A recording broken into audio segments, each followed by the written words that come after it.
Benvenuti a Matera, la città dei Sassi. Il nostro percorso di visita inizia nei pressi del castello di Matera e ci porterà proprio alla scoperta dei Sassi. Lasciamo la macchina al parcheggio Sant'Isidoro a 1,40 euro all'ora nella parte alta della città e andando sempre dritti arriviamo facilmente in centro. Il primo monumento che troviamo è la chiesa del Purgatorio. Si tratta di una chiesa barocca in tufo e dall'esterno non gli dareste 2 centesimi, ma se entrate i vostri occhi faranno festa. Ma ricordate che dovete morire. Il centro di Matera Alta è piccolo. A soli 100 metri troviamo la chiesa di San Francesco. Questa chiesa dell'XI secolo si dice visitata da San Francesco in persona. Oggi appare imponente con la sua grande facciata barocca. Saliamo la scalinata ed entriamo. L'interno non ci lascia sbalorditi e sicuramente è stata rinnovata in epoca barocca. Francesco aveva sicuramente visto una chiesa completamente diversa. Comunque meritava la visita. Consigliamo di vedere una terza chiesa qui nella città alta, quella di Santa Lucia alla Fontana, che un tempo faceva parte di un più ampio complesso monastico. Essendo capitati qui a gennaio c'è ancora uno splendido presepe.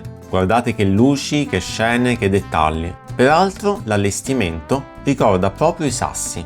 E per l'appunto Matera è la città dei Sassi, così andiamo a vederli. Qui vicino infatti c'è la terrazza panoramica. Sulla destra vediamo il Sasso Caveoso e a sinistra il Sasso Barisano. Matera Antica è proprio sotto di noi sul precipizio, quindi scendiamo. Ovviamente ricordate di indossare scarpe comode. Se i sassi vi sembrano poca cosa di giorno, quando scende la sera si trasformano. Vedrete infatti diventare il panorama un presepe enorme, a grandezza naturale. Girando per i sassi ci rendiamo conto di essere in mezzo a una stratificazione secolare. Peccato però che oggi piova, ripariamoci in un bar e aspettiamo. Dopo esserci riscaldati un attimo, vediamo il San Vito al Lombardo, una minuscola chiesetta del XIII secolo. Passando oltre possiamo vedere alcune grotte abitate fin dall'età del bronzo. Se volete, il tutto è visitabile tramite escursione, ma noi abbiamo tralasciato per non massacrarci, d'altra parte abbiamo ancora diversi giorni di viaggio davanti. Proseguendo vi conviene salire sulla Civita, la cui attrazione fondamentale è la cattedrale. Costruita nel XIII secolo, la cattedrale è un esempio dello stile romanico pugliese. La facciata, sobria ma maestosa,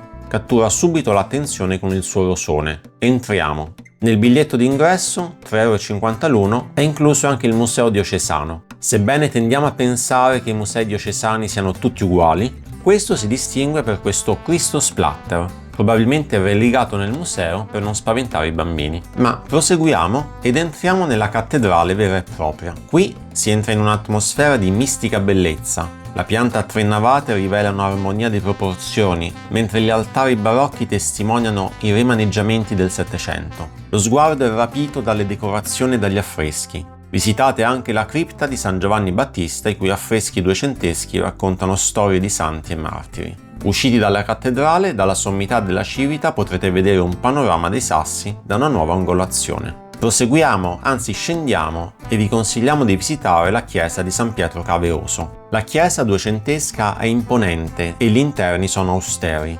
Uscendo vi accorgerete che lassù di chiesa ce n'è un'altra e, come noi, vorrete arrampicarvi per visitarla. Purtroppo la chiesa in alto, che si chiama Chiesa Rupestre di Santa Maria di Idris, è ormai chiusa data l'ora, ma la nostra fatica non è stata invana. Da qui possiamo vedere un altro paesaggio dei nostri Sassi che ricorda sempre di più un presepe, illuminato nella sera. Proprio qui, nei Sassi, decidiamo ormai di cenare, per provare la cucina materana. Proviamo una zuppa e poi i cavatelli al peperone crusco. Quest'ultimo è tipico della cucina locale, si tratta infatti di un peperone reso croccante dalla frittura in olio. Continuiamo con spiedini e cipolle caramellate. Esperienza consigliata anche se decisamente non economica. Ci abbiamo lasciato 70 €, quasi il prezzo di un rene al mercato nero. Saliamo sopra, torniamo nella città alta. Qui ci fermiamo presso Palazzo Lanfranchi. Infatti lì vicino c'è una terrazza dove possiamo ammirare per un'ultima volta i Sassi di Matera. Ormai avvolti nell'oscurità, i loro lumi danno luogo a quello che sembra nuovamente un presepe. Speriamo di aver ispirato in voi una visita a Matera e ai suoi Sassi. Non dimenticate di iscrivervi al canale per ulteriori contenuti sui viaggi in Italia e all'estero e alla prossima!